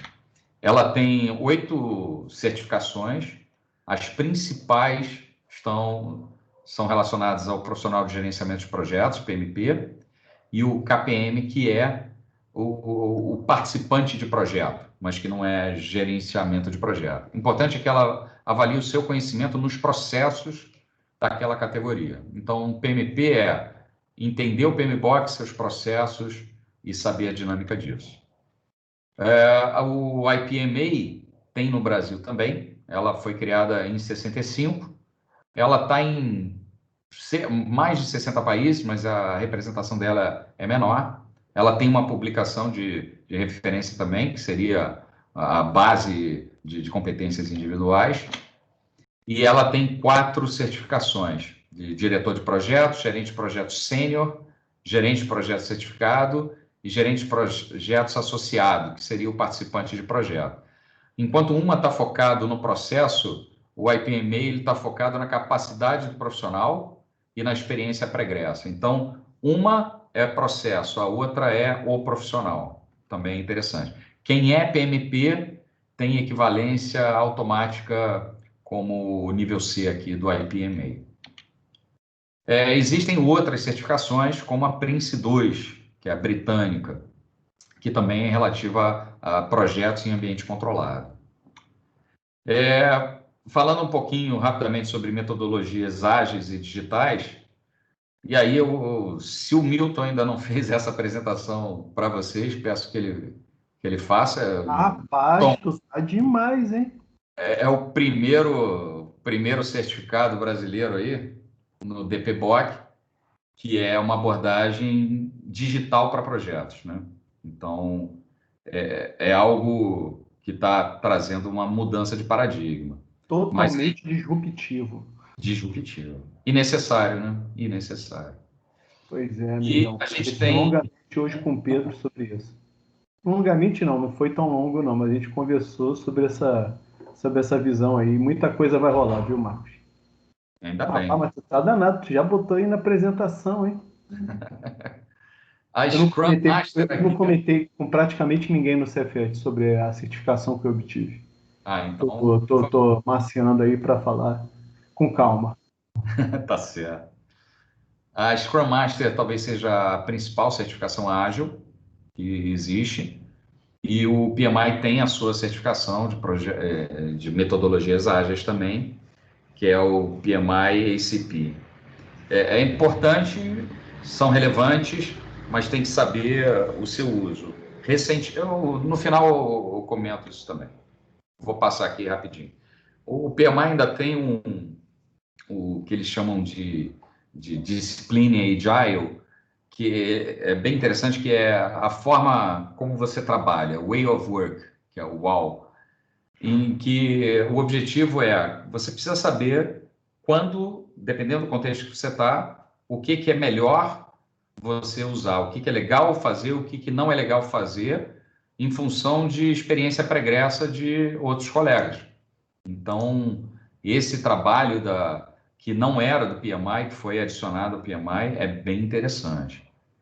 Passando ainda rapidamente, para não extrapolarmos ainda mais o tempo, as principais ferramentas são o Microsoft Project, que pode ter uma visão de risco, análise de risco com o at-risk, e pode ter complementação para visualização PERT e para visualização de EAP, com plugins da Critical Tools, por exemplo. Um equivalente do Project seria o Primavera Oracle, só que o Primavera ele já é bem mais robusto, ele aguenta 80 mil, 100 mil atividades aqui, o que o Project começa a não te entregar. E ele tem uma ferramenta de risco específica, que é o Risk Analysis. A Oracle comprou o Primavera e a Oracle comprou o que virou Risk Analysis, e virou tudo um produto Oracle. Temos uma alternativa brasileira, Project Builder, trabalhou bastante para a Petrobras, eu conheci o pessoal, é um produto interessante, e tem o CA da Clarity, que é bem focado em área de TI, mas também são estruturas que te ajudam a fazer o gerenciamento de projetos com o uso de ferramentas. Vou falar aqui rapidamente das lições aprendidas. Limite de bateria é muito importante você dizer, e aí eu comento aqui o que eu disse que eu ia comentar lá. A gente vivenciou uma coisa que era isolamento acústico. Existe um projeto de condicionamento de ar, existe um projeto de isolamento acústico. Isso não estava escrito de forma tão clara, e o cliente achou que se é isolamento acústico e o problema foi do condicionamento de ar, isso era um problema nosso que propôs isolamento acústico. Então, deixar bem claro esse limite de bateria é importante, e frisar aquilo que não é seu por meio do escopo inverso. Então, dizer, ó, da grelha de ar-condicionado para dentro da sala é meu escopo, para fora é responsabilidade do projetista de ar-condicionado. Importante ter cronograma de projeto e entregáveis, o que eu vou te entregar, quando eu vou te entregar, e, de preferência, eu vou atrelar desembolso financeiro à entrega. Então, te entrego um projeto conceitual, você me paga um percentual do projeto. Equipe de projeto, não de você, né, mas do outro lado, manter a mesma equipe é muito importante para não haver rebobinamento de algumas decisões, de algumas ações. Em lugares que você tenha várias pessoas falando pela organização, é importante que elas digam quem é o ponto focal, quem pode pedir algo. Usar bastante o patrocinador que vai abrir portas dentro da empresa e vai fazer com que as pessoas deem atenção. Importante ter uma matriz de comunicação e interlocutores bem definido, e você usando essa matriz. Então, eu sempre me reporto àquele grupo daquela forma, por e-mail, por exemplo, mandando um resumo dos acontecimentos dos últimos 15 dias, por exemplo. Precisamos ter uma figura de compatibilização de projetos para evitar interferências. E é muito mais barato e mais fácil resolver isso durante o projeto. Se projeto muda, a gente precisa ter um fluxo de aprovação e autoridade de aprovação muito bem desenhado. Então, quem pode pedir a mudança, quem aprova a mudança depois dela analisada. Porque os projetos vão ter mudança, isso é uma lei. Outra, precisamos ter realismo na definição dos prazos, do escopo, dos custos, premissas e restrições. Lembrando aqui, que não deu tempo da gente falar, premissas são questões que eu assumo como verdade, embora eu não saiba. Um típico, preço do dólar. Não sei quando vai ser. Restrições realistas. Restrição são aquelas condições que eu não tenho condição de... São aquelas questões que eu não tenho condição de contorno. Portanto, se eu tivesse construindo um estádio para as Olimpíadas, que não vão acontecer nesse ano, mas o estádio não poderia ser entregue depois do evento. Então, isso é uma restrição. Eu posso abrir mão até do custo, mas eu não posso abrir mão do prazo. Diferenciar, então, projeto executivo é o plano de construção e a execução do projeto é a construção em si. Sempre fazem a pergunta, né, como garantir os resultados. Então, na área de áudio e acústica é difícil. A gente sempre aconselha a ver outros trabalhos realizados ou fazer simulação computacional para fazer auralizações, e aí você consegue ouvir o que é uma modelagem matemática para dizer para a pessoa, é uma forma de dizer, né, como vai ser o resultado final, como ela vai perceber, como vai ouvir. E se é possível escalonar a execução, nem sempre é. E a gente tenta orientar naquilo que é possível. E não adianta nada você entregar um projeto ótimo, como a gente está falando aqui de áudio, imagina, equipamento sensacional, acústica bem tratada, mas quem vai operar a mesa não sabe usar uma mesa, não sabe usar uma console, então ela não consegue tirar proveito de tudo aquilo que foi entregue. Projetos, eles precisam passar por um grau de maturidade, precisam amadurecer. Então, às vezes, essas etapas iniciais, elas precisam ser não apressadas, para que a vontade de mudar ou a necessidade de mudar, ela não ocorra muito para frente, quando ela já vira um baita transtorno. Então, é preciso ter um pouquinho mais de maturidade.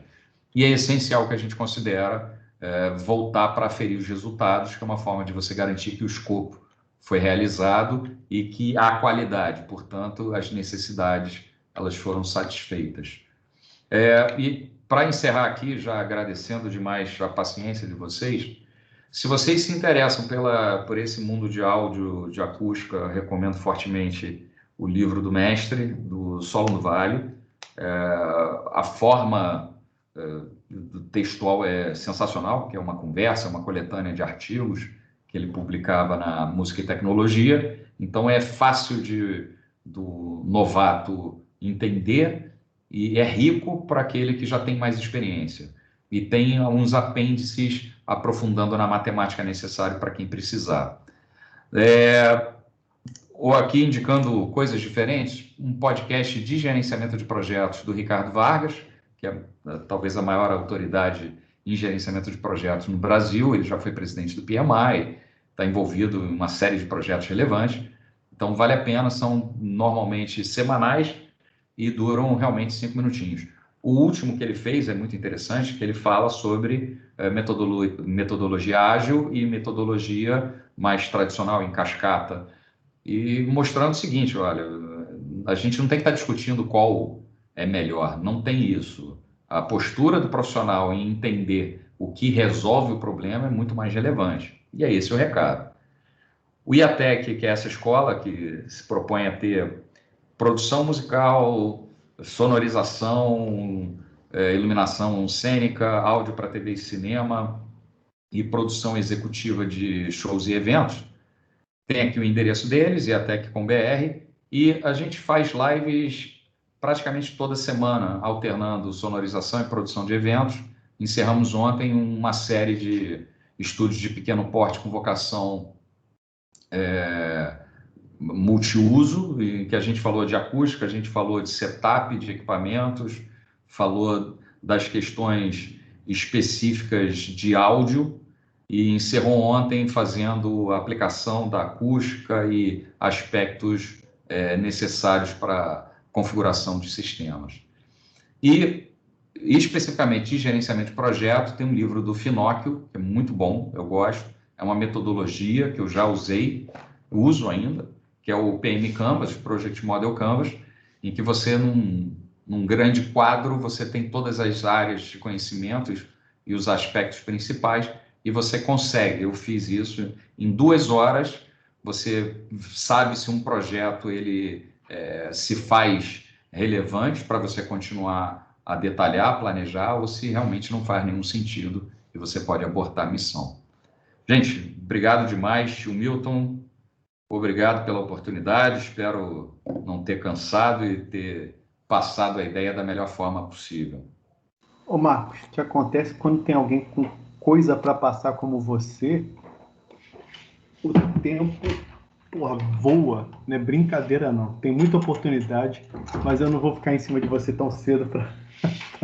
Eu vou conversar com os alunos, vou pedir para eles tirarem a dúvida, enquanto isso, eu vou roubar a sua tela para compartilhar uma tela aqui rapidinho, tá, gente? Deixa eu Gente, parar de por favor. compartilhar aqui. Beleza. Por favor, quem quiser fazer pergunta, pode fazer, por favor, tá? Eu vou te mandar essa apresentação, tá, Milton? Que aí você faça chegar no Lembrando que a gravação vai para o YouTube, eu vou divulgar para todo mundo. Vocês já estão vendo a minha tela ou não? Tô. Sim. Beleza, gente. Eu fui dar uma. O pessoal já sabe que o Milton é meio rato do LinkedIn, né?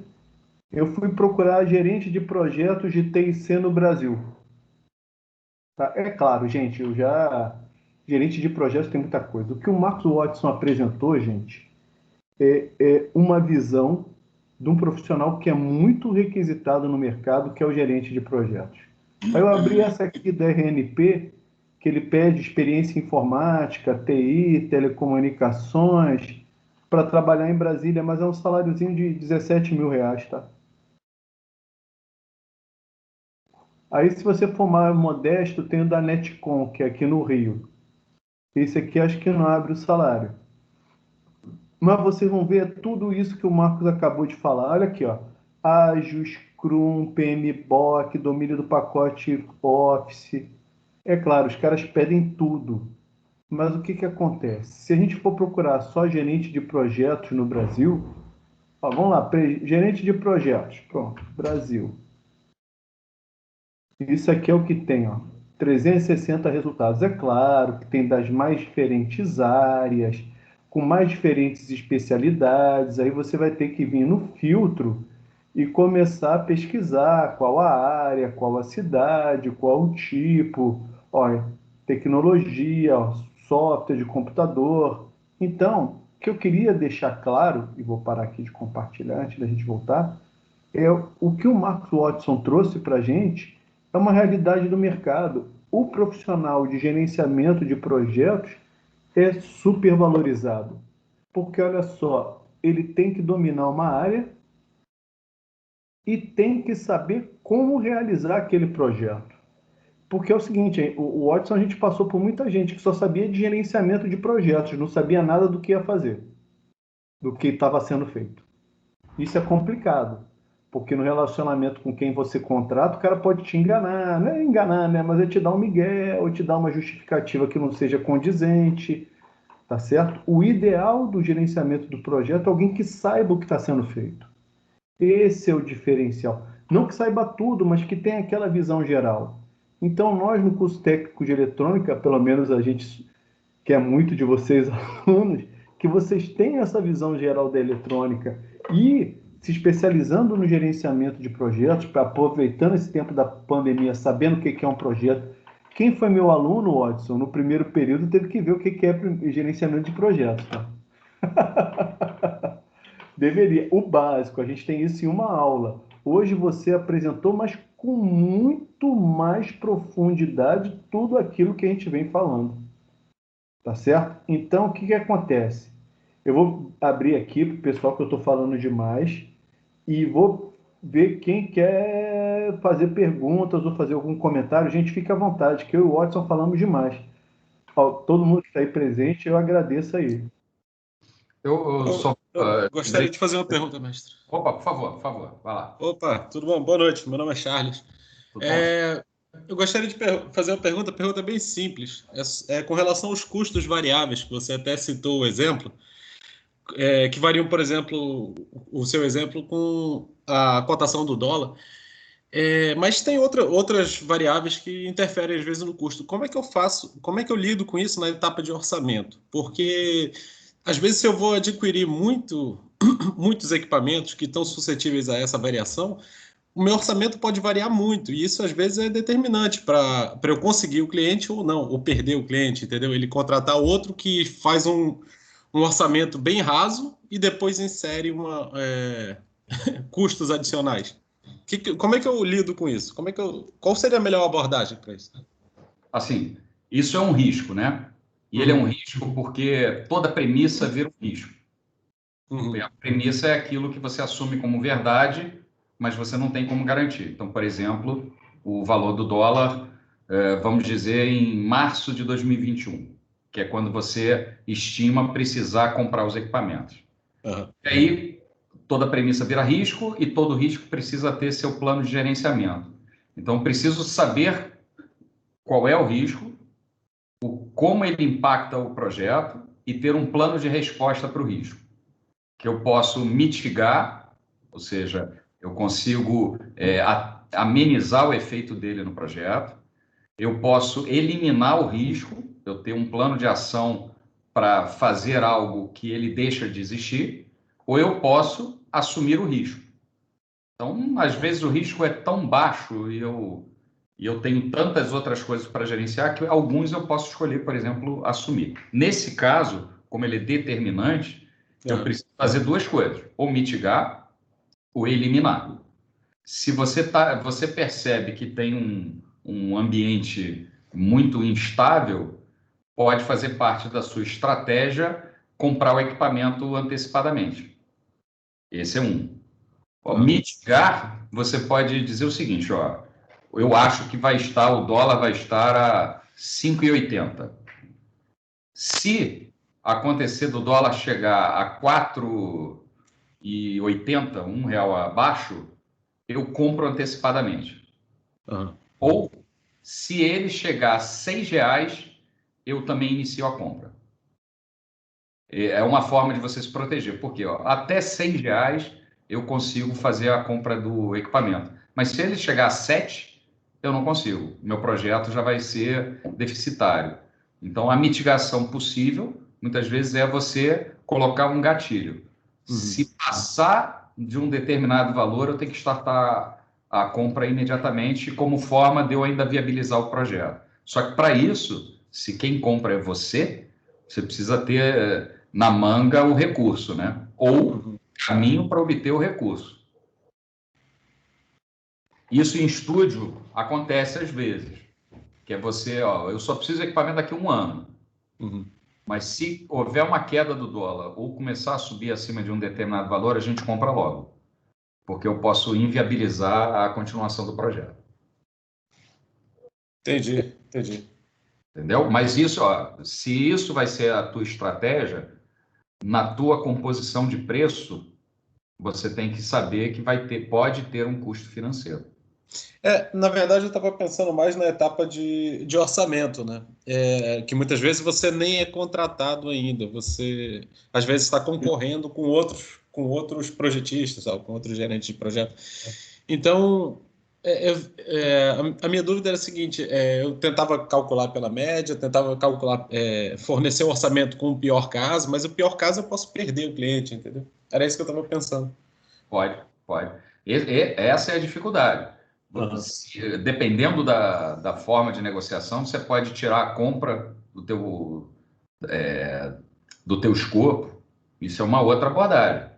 Se a pessoa concorda em fazer a compra, ou ela concorda, desde que Tá. os parâmetros estejam caminhando como previstos, ela Uhum. não antecipa nenhum pagamento.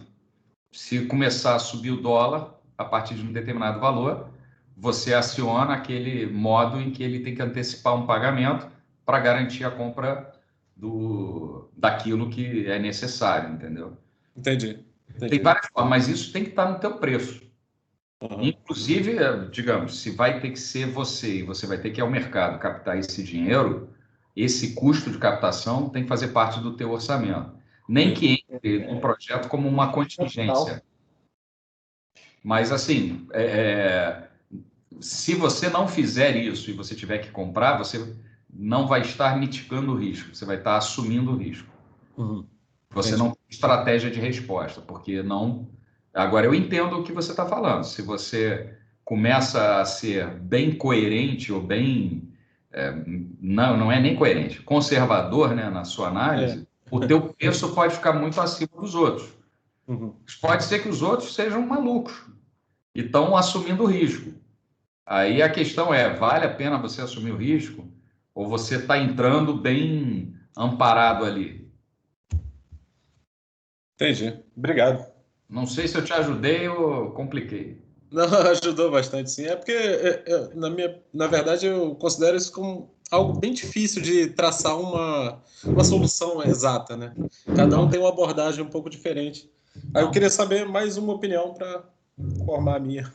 Se você já tem teu fornecedor garantido certo, você também pode conversar com teu fornecedor, entendeu? Dividir o risco com ele. Sim, sim. Isso também é outra coisa que pode ser realizada. Mas tudo que está na incerteza precisa estar mapeado no teu gerenciamento de risco. E precisa ter um plano de resposta. Entendi. Obrigado. Nada, cara. Milton, eu vou complementar só o que eu lembrei, que é importante, Fala aí, de fala aí. certificação, que é o seguinte, certificação é importante, não sei o que lá, eu acho que é importante só para dizer que você fala aquela língua.